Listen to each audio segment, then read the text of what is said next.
It's certainly good to see everyone here tonight who's able to make it, and glad that those who are able to tune in with the live stream as well. Encouraged by your presence. We're going to be continuing our series tonight on the questions that Jesus asked. And one of the great things about doing a series like this is, I learn something new every time I look at one of these questions. And it's, I always think, the best kind of lessons to teach are the ones that I learn from and just pick things out that I have never, ever noticed before when you go through all of these amazing accounts of Jesus. And the question that we're going to be looking at tonight, as you probably saw in the bulletin, is a question that Jesus asked, but it's very interesting with the question. It's a common question, and we hear this question probably brought up in a lot of different formats and different groups and different classes and so forth. But Jesus asked, if the salt loses its flavor, how shall it be seasoned? And the reason why I said what I did is because, when you look at salt, first and foremost, and what salt was, Jesus was able to take something and just make an illustration of literally anything. And he would take things that people were very familiar with back in the day and use it in a way that would help them, and they would understand what it was. And so salt was very useful back then. Salt was a seasoner. There's a lot of different uses for it. It was a preserver, and we use that for the same thing today. Well, they used it for meats and different things back then. The Romans, what's interesting is they used it for payment. And they would, if you've ever heard that term, that someone is worth their salt, that goes all the way back to when the Romans used it as salt as a form of payment. Salt was also a purifier. And so it had a lot of different uses, but Jesus took this and used it in a few different ways. Now, when Christ used it, and this is the thing that really kind of stood out to me that I did not even realize until I started studying. And I've used this in so many, in different lessons, and other Bible class teachers probably have as well. But when you look at this question, you realize that Christ uses it in three different settings. There are three different scenarios in which he uses this question. It's the same question, but the context is different in each one of these accounts.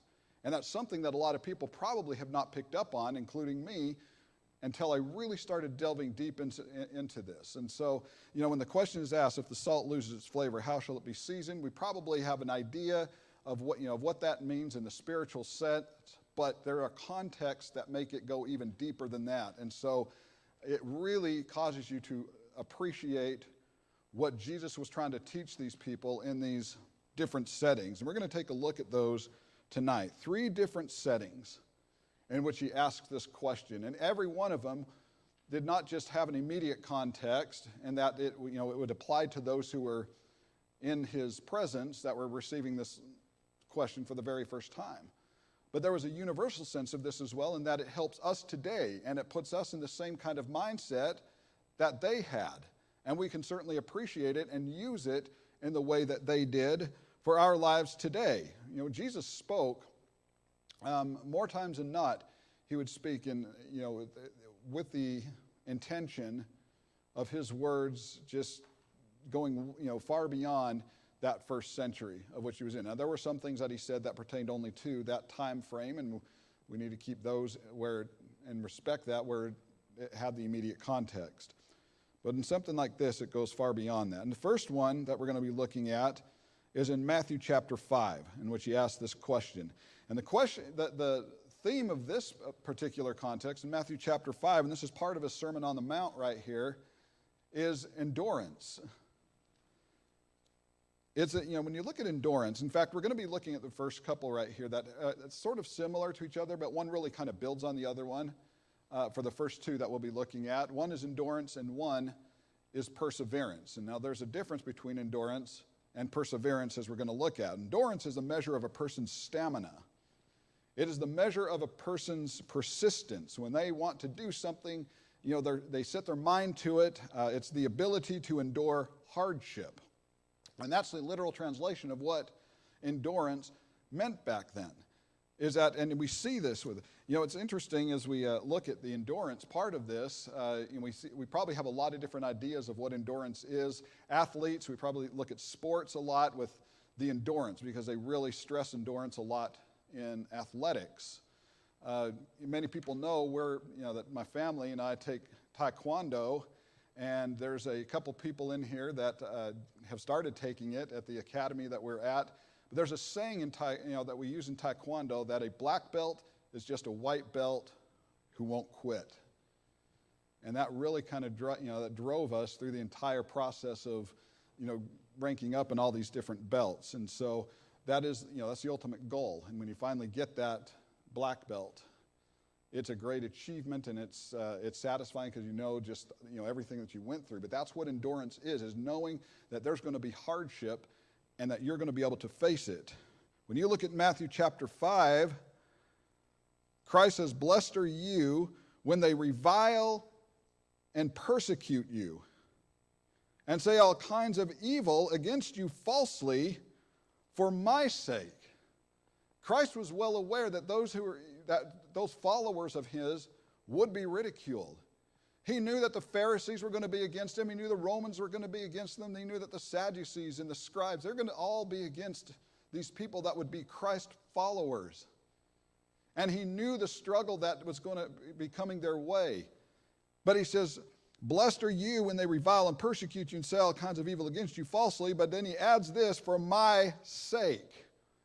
In other words, he says, I'm going to be the reason you're ridiculed. I'm going to be the reason that people revile and persecute you. Because once, and it hasn't stopped, has it? Now, we're not going to face nearly physically what a lot of people had faced that first century. But the moment you become a Christian, you're going to be hated by someone in the world. And you're probably going to be hated and reviled by many people who don't believe in God. Many people have their own ideas about religion. Many people who have their own ideas about following Christ. And you're going to be called things like legalistic. And they're going to call you names of just all kinds of different insults because of who you stand for. And so we have a couple of choices when something like that happens. We can just go along with it and just laugh with it. And I've seen people do that, and it's sad really when you do that, because what you're doing is abandoning the whole relationship that you have with Christ and standing up for Christ. When you go into that water for baptism, one of the things we need to realize is that we're making a vow to God. And one of the things along the way to become a disciple of his is to confess him.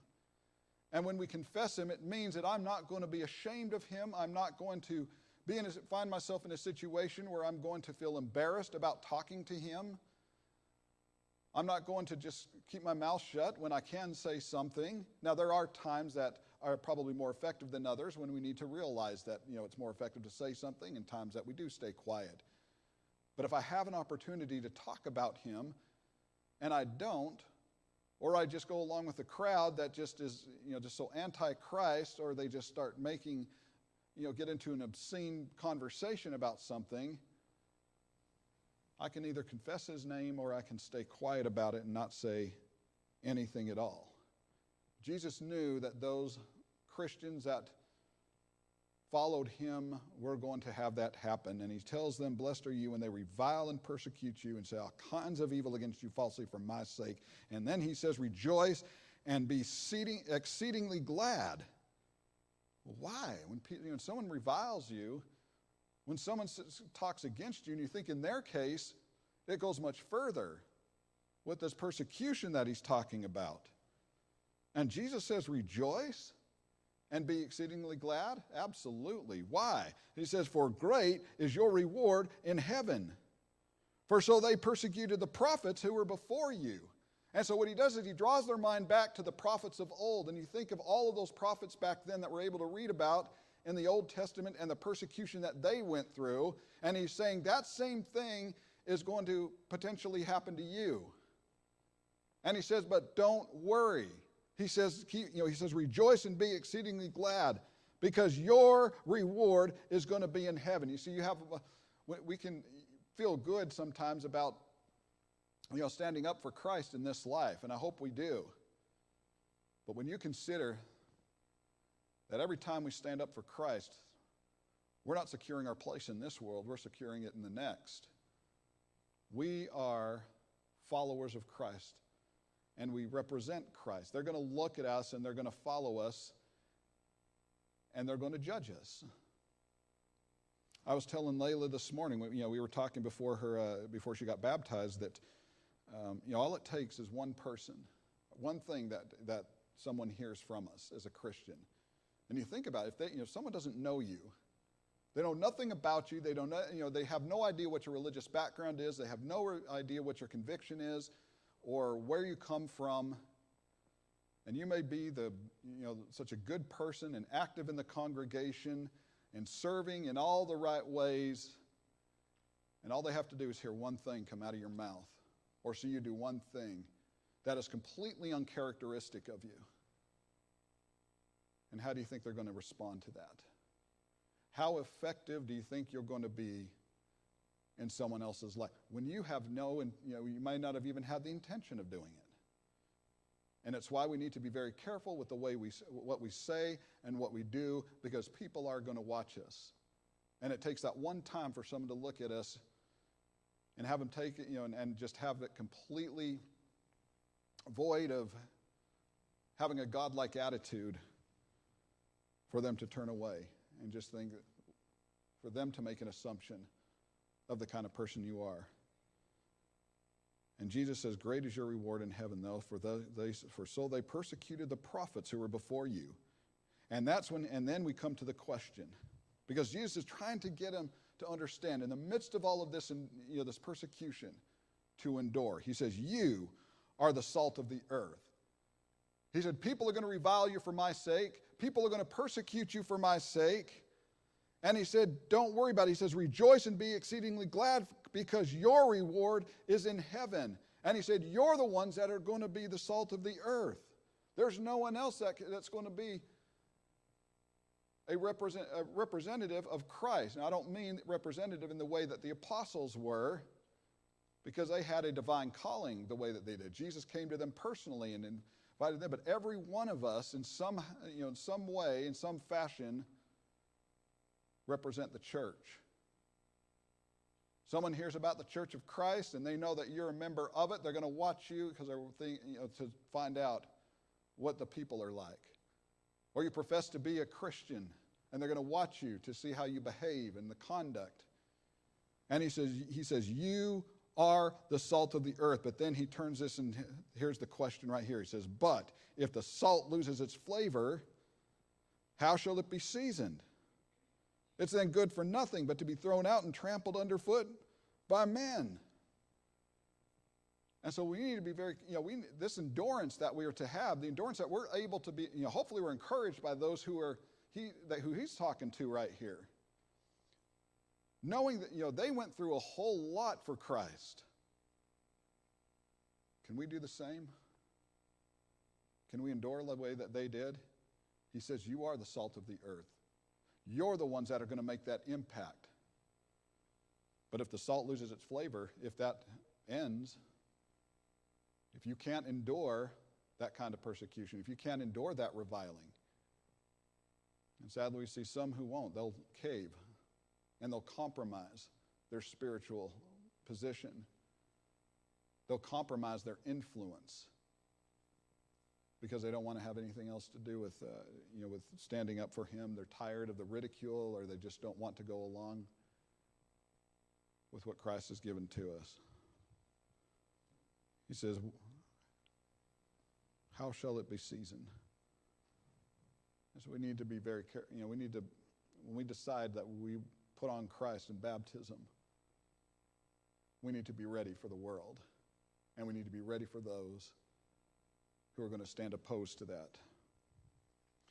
The second one that he gives, or the second question, the second setting that he gives, is for perseverance, and we find this in Mark chapter 9.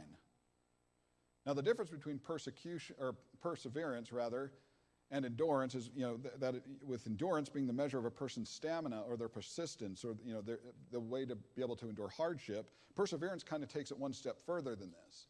Perseverance is continuing in the course of action without regard to opposition or previous failure.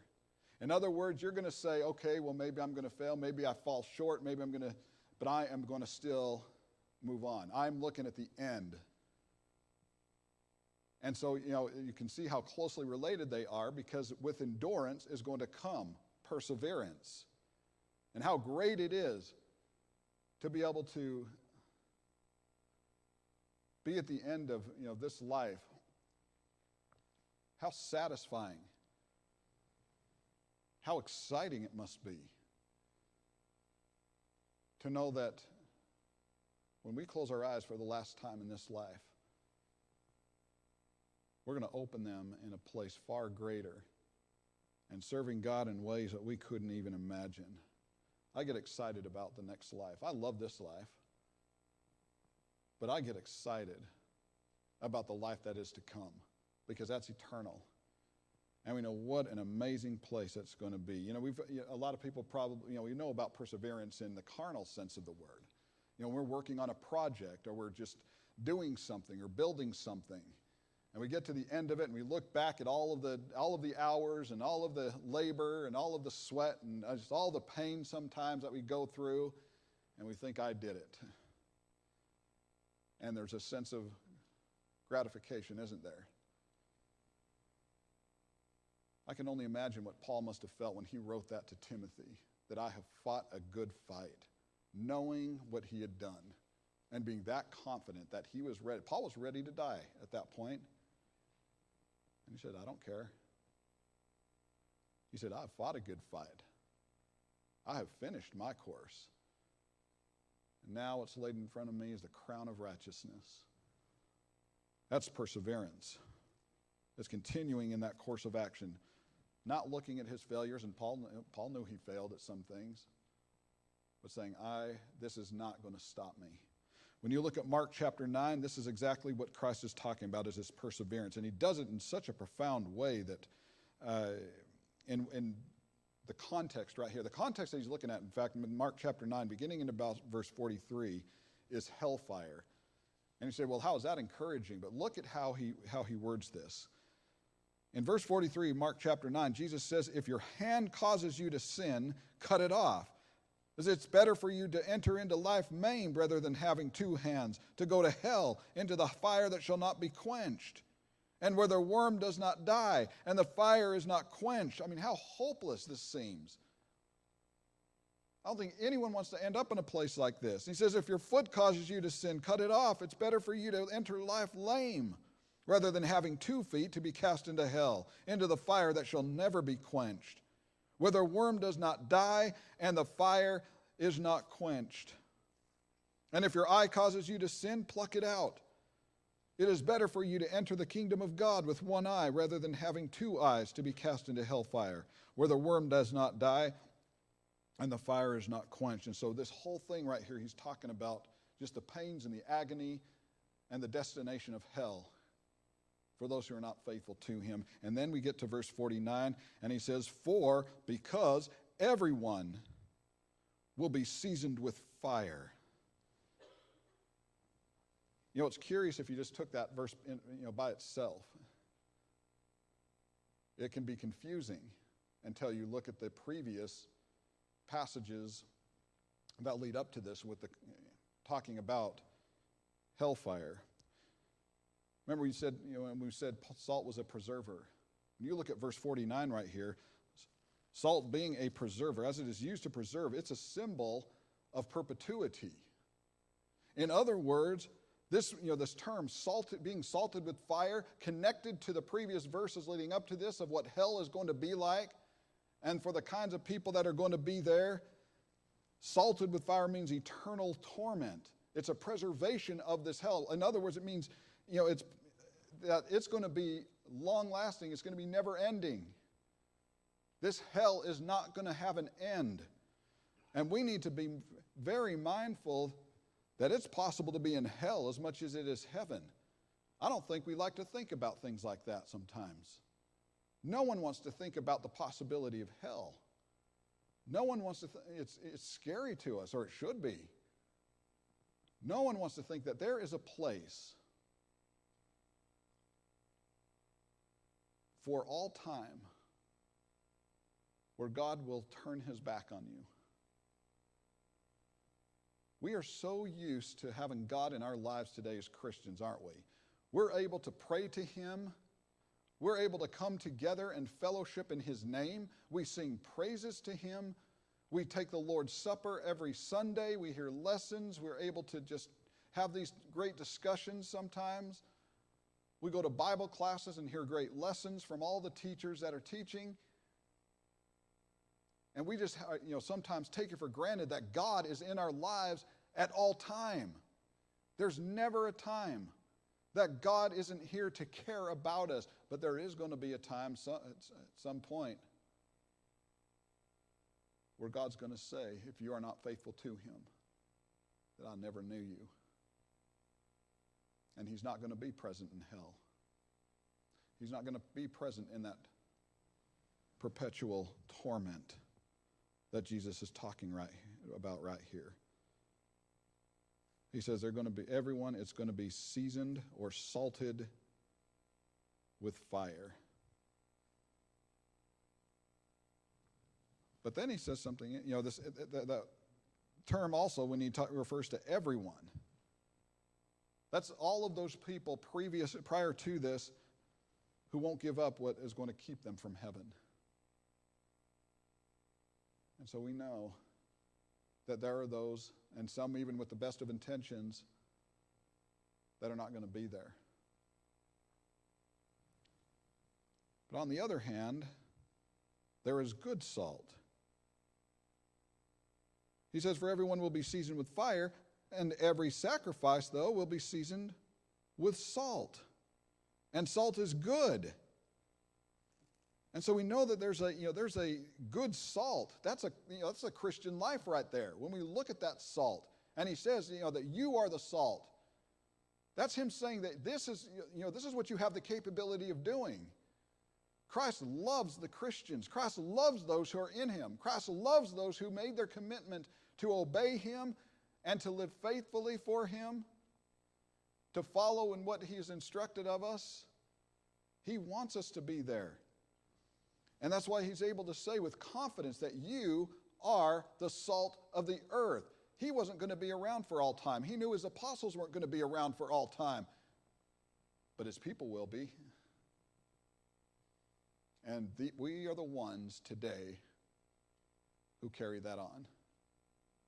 We're the ones now who take that word and take those words of the apostles, and we're the ones that share it with the world so that others can be made disciples, and they can take that word, and they can train up their children, and they can spread the gospel. And so we see that good salt, that Christian life. And he talks about the sacrifices that will purify us. A Christian who gives up that kind of life gives up any hope of restoration, who turns their back on God, who wants nothing to do with that. And that's why he says, as we see in verse 50, he says, have salt in yourselves.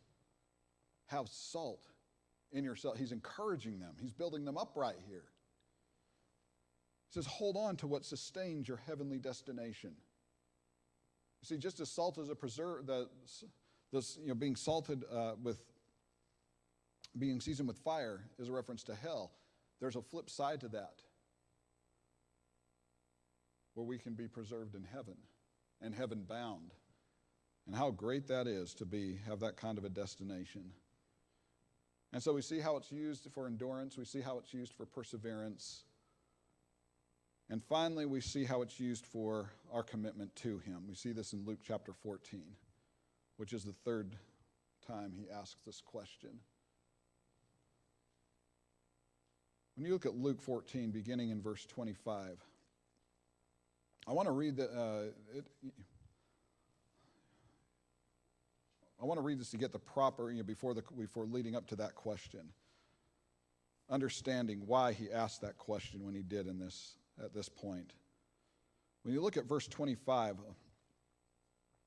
it says, "Now great multitudes went with him, and he turned," Christ said, he said to them, "Well, if anyone comes to me and does not hate his father and mother," that word hate does not mean scorn in this sense. It doesn't mean disdain. We know that word carries a heavy negative context today sometimes. That's not what he means. When you look at hate in the New Testament, we've talked about this before, it means simply to love less. Christ is telling them, you don't love anyone more than me. And he says, if anyone comes to me and does not hate his father and mother, wife and children, brothers and sisters, yes, and his own life also, then he cannot be my disciple. You see, when we start to commit to Christ and we start getting closer and closer to baptism, and we start studying his word and say, this, I want to give my life to him. That's what he expects us to do. We're telling him there is no one and nothing in this life that is going to come above you, Christ. There's nothing in my personal life, there's nothing in my work life, there's nothing in any of my relationships that are going to come above you. You are at the top. You are the very center of my well-being. And if he's not, then we're not fit to be his disciples. And he says, and whoever does not bear his cross and come after me cannot be my disciple. For which of you, intending to build a tower, does not sit down first and count the cost, whether he has enough to finish it? Lest after he has laid the foundation and is not able to finish, all who see it begin to mock him, saying, this man began to build and was not able to finish. See, when you decide to become a Christian, we need to sit down and count the cost. We need to understand what we are doing when we go down into that water for baptism, because it's not just about that getting wet. We need to understand that there is a commitment that we're making to him. There is a new life that we are telling God, I promise you, this is who I'm going to be.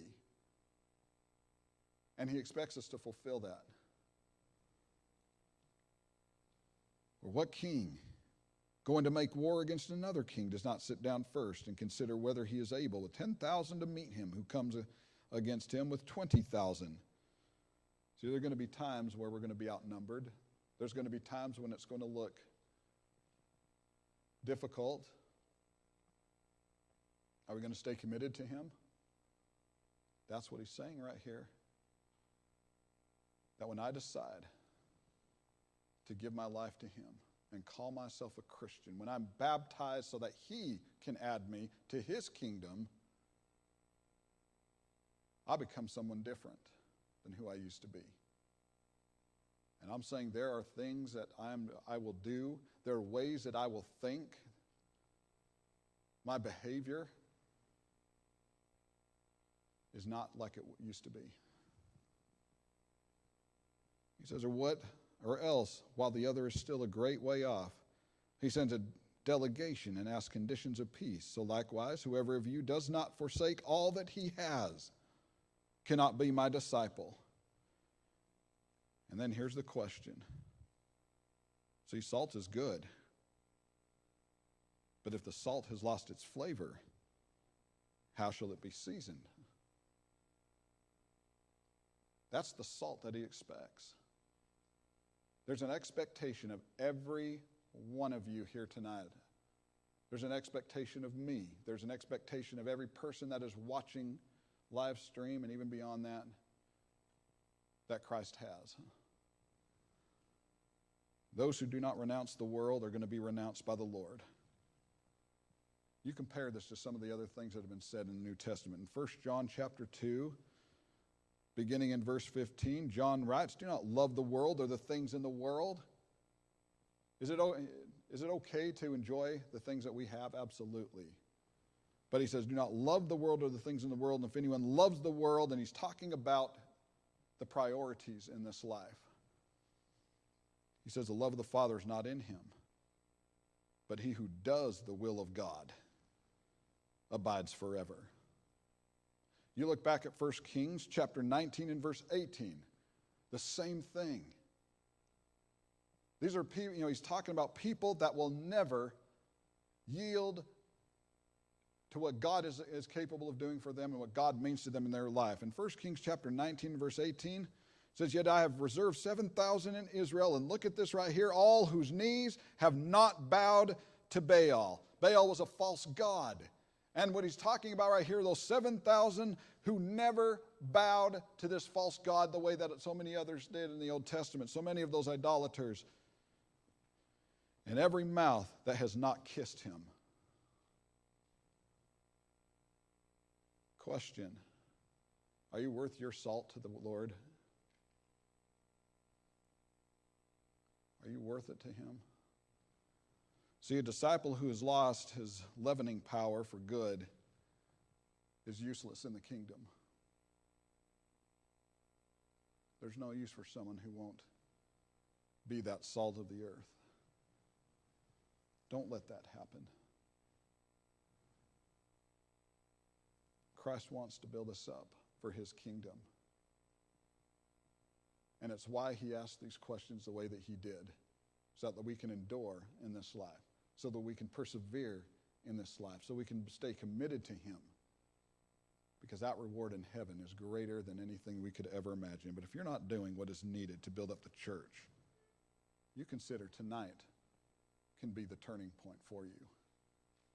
Please do what it takes to turn that life around and to be the salt that Christ knows that you can be. Let's stand.